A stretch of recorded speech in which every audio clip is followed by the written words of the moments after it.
가을 운동회 체육대회 마지막 경기는 청백계주 이어달리기로 장식을 합니다.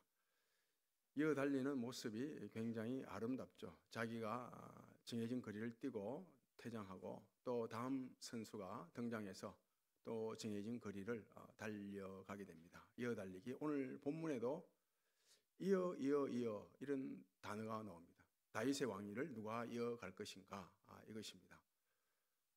학교 입학식보다 졸업식이 더 복되다, 더 아름답다, 더 좋다.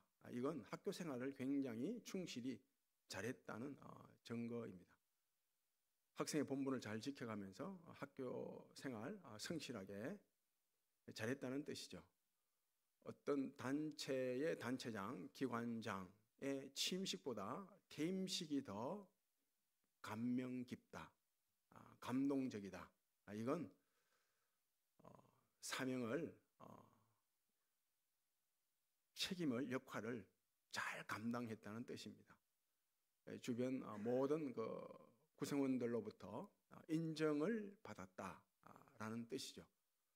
한 해 시작할 때 새해, 그리고 새말 12월 달, 이 마지막 12월 달이 1월 달보다 더 좋다, 더 기쁘다, 더 복되다. 이건 한 해를 잘 살았다는 뜻입니다.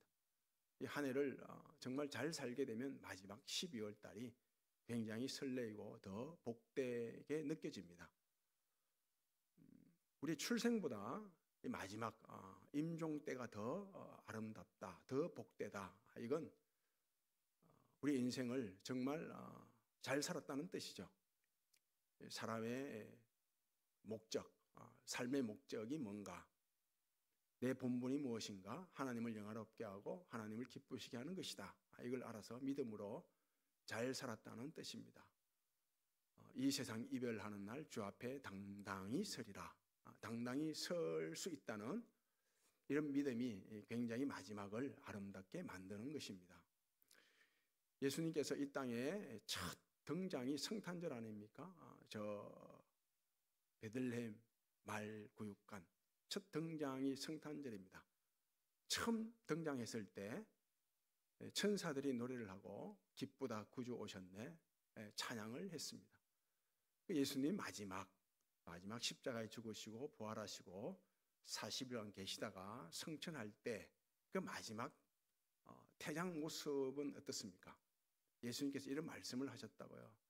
내가 세상 끝날까지 너희와 항상 함께 할 것이라 이렇게 말씀하셨고, 내가 실상을 말하는데 내가 떠나는 것이 너희에게 유익이 되리라. 내가 떠나게 되면 보혜사 성령께서 오셔서 내가 가르친 모든 말씀들이 다 생각나게 할 것이고, 내가 너희들과 함께 하사 너희의 삶을 인도할 것이라 이렇게 말씀하셨다고요. 등장보다 퇴장이 더 좋다는 말씀이에요. 그 제자들이 예수님께서 퇴장하실 때, 마지막 성천하실 때 이렇게 묻습니다. 주님, 하나님 나라 회복하심이, 우리에게 회복하심이 이때입니까? 도대체 언제입니까? 이렇게 묻자 예수님께서 언제 하나님 나라가 온전히 회복되는 것은 그 시기와 때는 내가 모른다. 성부 아버지 하나님께 속한 일이다. 하시면서 오직 너희가 성령을 받게 되면 권능을 받게 될 것이고 예루살렘과 온 유대와 사마리아와 땅끝까지 이르러 내 증인이 될 것이라 이렇게 말씀하셨다고요.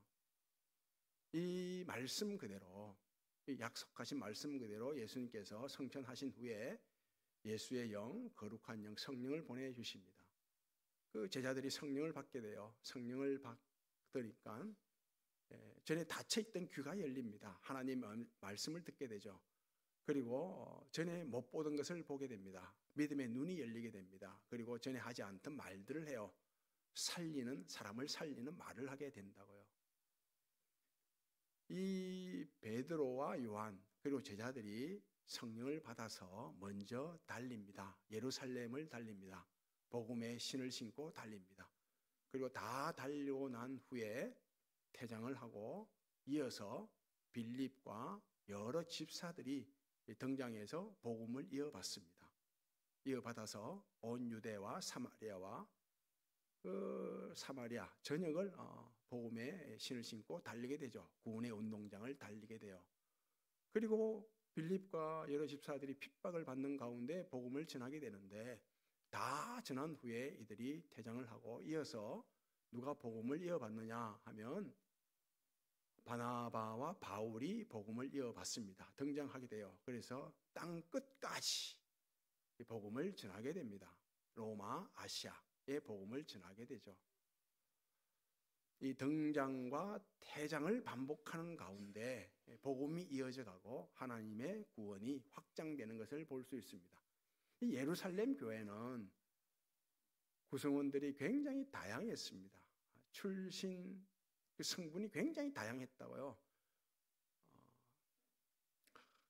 뭐 아프리카 출신 흑인도 있었고 가난한 자도 있었고 그리고 뭐 황태자 집안 사람도 있었고 이방인, 유대인, 헬라파 그리스도인, 히브리파 그리스도인 굉장히 다양한 사람들이 부르심을 받고 세움을 받았습니다.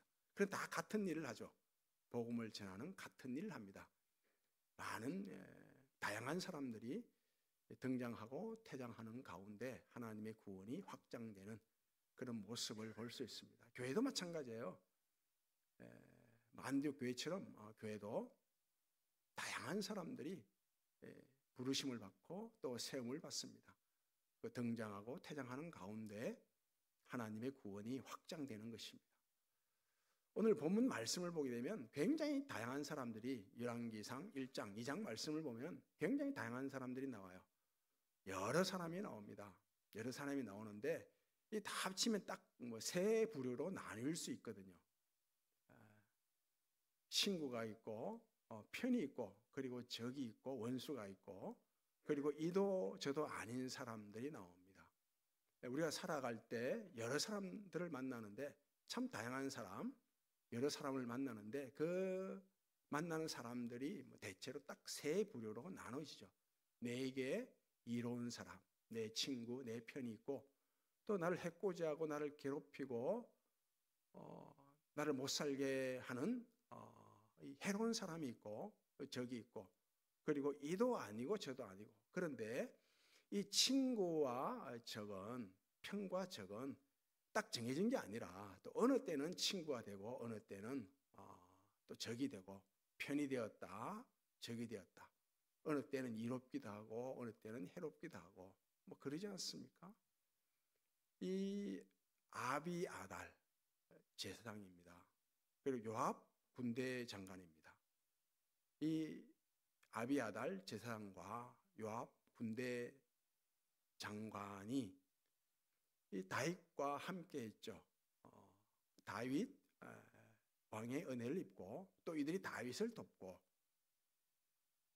함께 했습니다. 지금까지 여기까지. 그런데 지금 와서 다윗이 늙고 나이가 많아지자 이제 이 스스로 왕이 되고자 하는 이 젊은 아도니아 편에 서서 반란을 일으키는데 동참을 하게 됩니다. 같이 같은 편이 되는 거죠. 왜 지금 다윗에게 등을 돌리고 스스로 왕이 되고자 하는 아도니아 편이 되냐? 아비아달과 요압이 이건 다른 데 있지 않습니다. 하나로 딱 정리하면 권력을 계속 누리고 싶었기 때문입니다. 이 권력에 대한 집착이 이 다윗 왕과 등을 돌리게 만드는 거예요. 배은망덕하게 하는 거예요. 먼저 아비아달이 누굽니까? 아비아달. 이 아비아달의 아버지는 역시 제사장 아히멜렉입니다. 오래전에 다윗이 사울 왕에게 쫓겨 광야로 도망 다닐 때 피신 다닐 때 그 다윗과 함께한 부하들이 많이 있지 않습니까? 한 번은 막 도망 다니다가 한 사흘 이상 굶었습니다. 먹을 게 없었다고요. 그래서 노업 땅에 있는 그 당시 노업 땅의 제사장이 누구였는가 하면 바로 아비아달의 아버지 아히멜렉이었어요. 이 노업 땅에 있는 아히멜렉을 찾아가서 먹을 것을 좀 달라. 지금 우리가 사흘 이상 굶었다. 굉장히 허기져 있다. 뭐 아사 직전이다. 먹을 걸 달라. 그런데 먹을 것이 없었어요.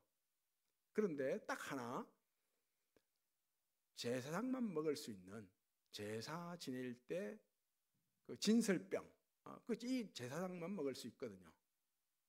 그래서 이 아히멜렉이 하나님께 묻습니다. 이 진설병은 제사장만 먹을 수 있는데 이것을 다윗과 함께한 그의 부하들에게 줘도 됩니까? 물으니 하나님이 줘도 된다. 줘라. 그 떡을 줘요. 떡뿐만 아니라 무기까지 챙겨준다고요. 그 다윗과 함께한 그의 부하들이 주는 떡을 먹고 허기를 면하고 칼을 들고 다시 자리를 뜨게 되죠. 그런데 이 광경을 아주 교묘하고 교활한 도액이 지켜보게 돼요. 그 도액이 사울에게 가서 이 모든 일을 다 일러 바칩니다. 고자질하게 되죠. 그 분노한 사울이 군사들을 보내서 아히멜렉을 죽이고 그 제사장 학교에 그 제사장 수업을 받고 있던 그런 오늘로 치면 뭐 신학생 정도 되지 않습니까? 이들을 다 죽입니다. 85명을 죽입니다. 이 모든 제사장들을 다 죽일 때 이 아히멜렉의 아들 아비아달이 구사일생으로 유일하게 살아남습니다. 이 살아남은 아비아달이 다윗을 찾아가죠. 그 다윗을 찾아가서 자초지종을 다 얘기해요. 다 죽었다고. 아버지를 비롯해서 모든 제사장이 다 죽었다고. 살해당했다고. 그러자 다윗이 통곡을 한다고요. 내 탓이라고 통곡을 합니다. 그러면서 이 아비아달에게 니는 나와 함께 하자. 평생 나와 함께 하자고 해서 이 아비아달을 제사장 삼습니다. 다윗과 늘 함께 해오다가 다윗이 나이 많아 늙어서 이제 은퇴, 퇴장을 하게 되면 같이 이렇게 퇴장을 하면 좋은데 이 아비아달이 욕심이 생긴 거죠. 이 제사장은 당시 권력입니다. 뭐 군대 장관은 말할 것도 없고 이 권력인데 이 권력에 집착하고 이 권력을 놓치고 싶지 않아서 지금 젊은 아도니아가 스스로 왕이 되고자 할 때 그 편에 서게 되는 것입니다. 이 요압은 이 군대 장관이죠. 이 요압은 다윗의 친척이었어요. 삼촌쯤 될 겁니다. 이 요압이 다윗을 유할 때도 굉장히 많았어요. 그런데 또 어느 때는 다윗을 굉장히 힘들게 했어요. 괴롭혔습니다. 이 다윗이 요압 때문에 속 상하는 일이 굉장히 많았다고요. 마음이 아픈 일이 굉장히 많았어요. 이 요압은 피 흘리기를 굉장히 좋아했던 사람입니다. 전쟁을 좋아했어요. 이 다윗은 전쟁을 좋아하지 않았습니다. 피 흘리는 걸 별로 안 좋아했다고요. 이방과 싸울 때 항상 다윗이 하나님께 묻지 않습니까? 하나님, 저 이방을 지금 추격할까요? 말까요? 이렇게 묻습니다. 이렇게 묻는다는 것은 전쟁 싫습니다. 피 흘리는 거 싫습니다. 이런 의도가 깔려 있거든요. 이런 다윗과는 달리 이 요압은 피 흘리기를 굉장히 좋아했어요. 걸핏하면 피를 흘리는 것입니다. 이 사울 왕이 블레셋과의 전쟁에서 죽게 돼요. 그러자 이 사울 왕의 군대 장관이었던 아브넬이 이 다윗에게 전령을 보내서 나 항복한다, 투항하고 싶다. 그 다윗이 받아줍니다. 다윗은 적을 친구로 만드는 일을 굉장히 잘했어요. 그래서 투항하니까 다 받아줬다고요. 이 아브넬을 받아서 이제 군대 장관으로 임명하죠. 이걸 못마땅하게 여깁니다, 요압이. 그래서 과거에 자기 동생이 이 아브넬과 전쟁을 치를 때 죽은 적이 있는데 그런 그 개인적인 감정, 사사로운 감정이죠. 이 동생을 죽인 것에 대한 보복입니다. 몰래 아브넬을 죽이게 됩니다. 압살롬이 다윗의 아주 사랑받는 아들이었죠. 이 아들이 반란을 일으키죠. 왕이 되고자, 스스로 왕이 되고자 반란을 일으킵니다. 그래서 요압이 반란 일으킨 압살롬에 대해서 다윗에게 말하기를 제가 가서 저 압살롬을 죽일까요? 그러니까 다윗이 제발 죽이지는 마라. 신신당부를 합니다. 죽이지는 마라. 그런데 요압이 압살롬을 그냥 사정없이 죽여버립니다. 이 압살롬 아들이 죽었다는 소식을 들은 다윗이 상심에 빠져서 슬퍼한다고요. 그러자 요압이 다윗을 찾아와서 이런 말을 합니다. 왕이여, 우리가 다 죽고 압살롬이 살았으면 좋았겠습니까? 그런다고요. 이런 게 아니거든. 다윗의 마음은 아들이 죽었기 때문에 슬퍼하는 거래요. 아무리 반란을 일으킨 아들이라 할지라도 아들이 죽었으면 당연히 슬퍼하는 것 아니겠어요? 이 요압은 이처럼 피 흘리는 걸 좋아했습니다. 압살롬이 죽자 그의 군대 장관이었던 아마사가 또 다윗에게 항복한다고요. 투항하고자 합니다. 다윗이 받아준다고요. 받아줍니다. 또 군대 장관 삼는 거예요. 또 이를 못마땅하게 이긴 요압이 이 사사로운 감정이죠. 개인 감정이에요. 경쟁자 아닙니까? 그래서 이 아마사를 요압이 죽입니다. 이런 식으로 요압은 피 흘리는 걸 좋아했어요. 권력을 가지고 피 흘리기를 좋아했다고요. 권력을 계속 누렸는데 다윗이 지금 늙어서 왕위에서 내려오려고 하자 젊은 아도니아가 스스로 왕이 되고자 할 때 권력을 계속해서 누리고 싶어 지금 아도니아 편에 서서 반란을 일으키는 것입니다. 이 요압과 아도니아도 마찬가지입니다. 아도니아, 아비아달, 요압 이런 사람을 통해서 우리가 알 수 있는 것이 무엇입니까? 욕망, 권력욕은 끝이 없다 이겁니다. 그리고 끝이 없는 이 권력은 오래 못 간다. 언젠가는 무너진다. 건불 10년 하죠. 권력 10년 못 간다는 말 있잖아요. 아무리 권력을 좋아하고 권력을 쥐더라도 오래 못 갑니다. 오래 못 가죠. 얼마 있지 않아서 다윗이 그 2장 1절 딱 보면 그렇죠. 임종이 가까워지자 이 다윗이 영적 눈이 열립니다. 그래서 유언을 남기는데 어떤 유언을 남기는가 하면 먼저 요압에 대해서 유언 남기기를 저 요압을 아들 압살롬에게 유언을 남기는 거예요. 저 요압을 땅에 묻어라 그럽니다.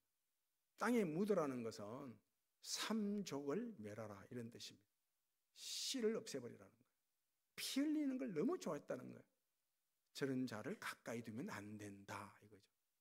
그리고 아비아달에 대해서는 과거 이 아비아달의 아버지 아히멜렉의 도움을 받았잖아요. 다윗이 굶주려 있을 때. 그래서 아버지를 봐서 죽이지는 마라. 죽이지 말고 멀리 그냥 유배지로 보내버리라. 추방해라. 이렇게 유언을 남깁니다.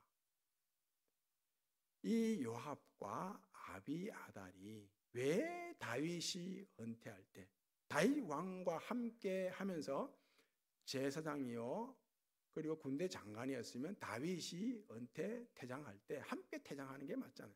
왜 퇴장을 하지 않고 계속해서 권력에 집착하고 권력을 누리려고 하는가 하면 그 이유가 있습니다. 그 이유는 바로 두려움 때문입니다. 두려움. 다른 말로 하면 하나님의 사랑을 만나지 못했기 때문이에요. 이런 말씀 있지 않습니까? 사랑 안에는 두려움이 없나니 온전한 사랑이 모든 두려움을 내쫓느니라. 요한일서 4장에서 말씀하죠. 이 요압이 적이 많았잖아요. 경쟁자를 다 죽였어요. 그러니 적이 많지 않습니까? 적이 많으면 두렵잖아요. 살아가기가. 두려워요. 그 두려움 때문에 계속해서 권력을 누려야 한다. 권력에 집착하게 된 것입니다. 이 아비아달도 마찬가지예요. 이 과거 어려서 자기 아버지를 비롯해서 모든 집안 제사장들이 다 죽는 것을 목격했거든요. 홀로 남았다고 혼자 사는 게 얼마나 두려워요. 그래서 내가 그만두고 나면 두렵다는 거죠. 앞날이 두렵다는 겁니다. 이 두려움 때문에 하나님의 사랑을 알고 만나지 못해서 하나님의 사랑이 모든 두려움을 쫓아내는데 전능하신 하나님의 손길이 나와 함께 하시고 나를 붙잡으면 내가 어떤 두려움도 다 이겨낼 수 있는데 이 하나님의 사랑을 몰랐던 거예요. 믿지 않았던 거예요. 그래서 권력에 이처럼 집착하는 것입니다. 그러면 우리의 태장, 우리의 마지막, 우리의 마무리 한 해가 정말 아름답기 위해서는 우리가 어떤 삶을 살아가야 되나 이것입니다. 어떤 삶을 살 때 마지막 태장이 아름답고 마지막 한 해의 마무리가 아름다워질까요? 그것은 먼저 이미 본문에서 나왔지만 이 적이 없어야 합니다. 이 적이 자꾸 있으면 두렵잖아요. 저 적이 원수가 나를 해롭게 할 수 있다. 나를 해코지할 수 있다. 그 적은 언제 많이 생깁니까? 욕심이 있을 때 적이 생겨요. 이 어떤 모임에서 내가 자리에 딱 욕심 가지는 순간 딱 적이 생기지 않습니까? 경쟁자가 생깁니다. 우리가 정치권에서 잘 확인할 수 있는 거잖아요. 욕심이 많으면 당연히 적이 생깁니다. 주위에서 노리는 사람들이 많이 있거든요. 이런 말 있죠. 옛날 영화 대사인데 혹시 아시는지 모르겠습니다. 고마해라. 많이 먹었다 아이가. 많이 묻다 아이가. 딱 권력에 대한 맛. 권력이 나쁜 건 아니죠. 딱 자기에게 주어진 만큼만 누리면 되는데 계속해서 집착하게 되면 적들이 생길 수밖에 없습니다.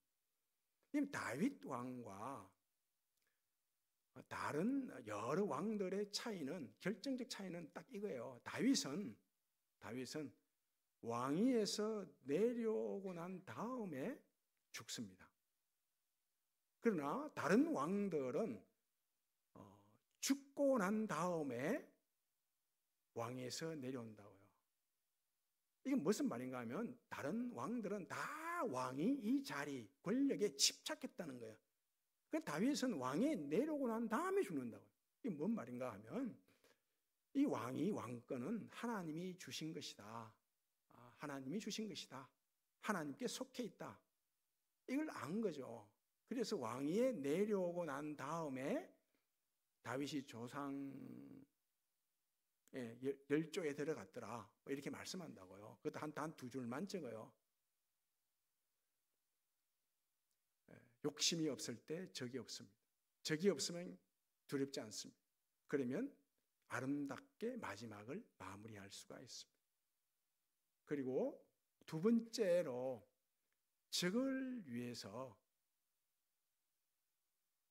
기도하고 축복할 때 노후 마지막 태장이 아름답습니다. 어떤 문제가 있을 때, 풍랑이 있을 때 직접 내가 상대하게 되면 그 풍랑에 빠지게 되고, 베드로 그렇잖아요. 풍랑을 바라보고 풍랑을 상대하니까 바다에 그만 빠져버리죠. 그 문제가 있을 때 그 문제를 내가 직접 상대하면 반드시 문제에 빠집니다. 어떤 미워하는 사람이 있어요. 계속 미워하면 그 미움의 씨앗이 내 속에 심겨버린다고요. 그러면 싹을 내고 미움의 꽃을 피고 열매를 맺게 되는 거예요. 그러니까 한 번은 그 남한동 IC에서 대구 가는 그 램프 구간이 있잖아요. 그 램프 구간이 좀 급해요. 경사가 다른 램프 구간보다 빙빙 도는데 그 램프 구간의 최대 속도가 30km거든요. 그런데 그날은 비가 오는 날이었어요. 비가 오면 모든 속도를 반 정도로 줄여야 되죠. 그래서 한 10km, 15km 정도로 가는데 너무 늦게 간다고 뒤에서 차가 계속 승용차가 크락션 눌리고 빵빵거리고 막 쌍라이트 켜고 그러는 거예요. 저도 늦게 달리는 편은 아닌데 어쨌든 좀 지킬 건 지켜야 되니까 램프 그 구간을 다 돌고 고속도로 2차선에 딱 진입했는데 뒤차가 웽 그러면서 1차선 들어가더니 다시 2차선 딱 오더니 급브레이크 받는 거예요. 기분 나빴다는 거예요. 기분 나빴다. 보복이죠, 보복. 내 성질 건드렸다는 거야, 네가. 앞으로 쭉 가다가 또 쓰고 가다가 쓰고 한 3번 정도 반복해요. 그때 딱 든 생각에 나도 열차선생님 회 가서 안 했죠, 그걸. 저 사람은 저게 정상이다. 이상하다. 저 사람이 왜 저렇게 운전할까? 그러면 자꾸 그 사람을 내 속에 품게 돼요. 근데 저렇게 운전하는 것은 저 사람에게서는 정상이다. 이상할 거 하나도 없다. 그러니 마음이 편해지는 거죠. 획 가버려요, 그 사람이 나중에는 결국. 상대하면 안 됩니다. 문제가 있을 때, 풍랑이 칠 때 상대해버리면 풍랑 속에 내가 빠져버려요. 바울은 말하잖아요. 원수가 줄이거든 먹이고 그들을 위해서 축복하고 기도하라고. 예수님의 보혈이 보복을 위한 보혈이 아니라 저 원수 적을 위해서도 흘리신 보혈이다.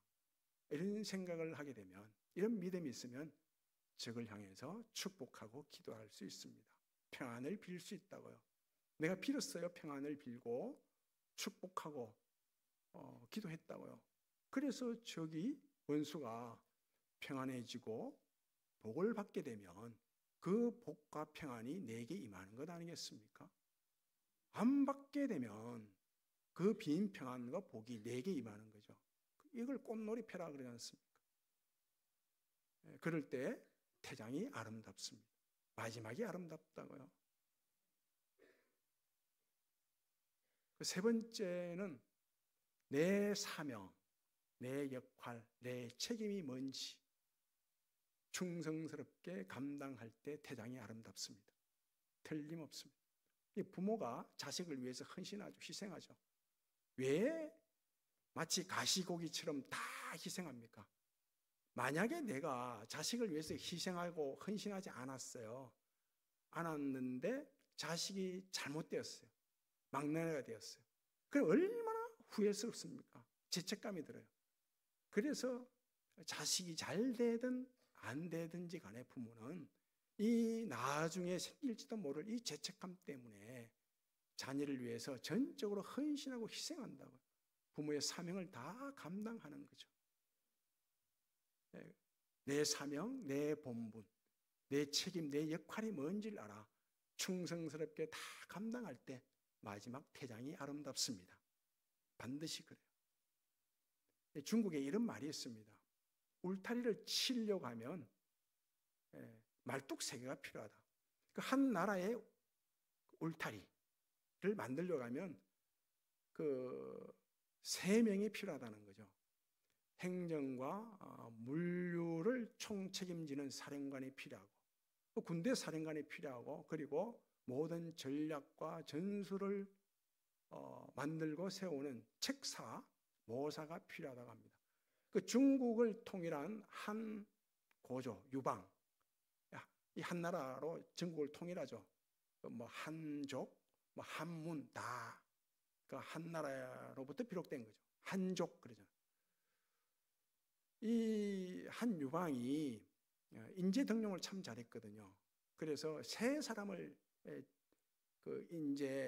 인재를 등용하는데 그게 누군가 하면 물류 행정 보급 책임자인 소하, 그리고 군사령관 한신, 그리고 책사 전략가 장량을 이렇게 등용해서 중국을 천하 통일합니다. 통일하고 났으니까 어떻게 해요? 권력을 나눠줘야죠. 공을 세웠기 때문에. 그래서 한신에게 권력을 줍니다. 그런데 이 한신은 준 권력에 만족을 못합니다. 더 큰 권력을 가지고자 하죠. 이걸 안 한 유방이 이 자객을 보내서 살해해버립니다. 거기에서 뭐가 나왔냐? 토사구팽이라는 고사성어가 나왔어요.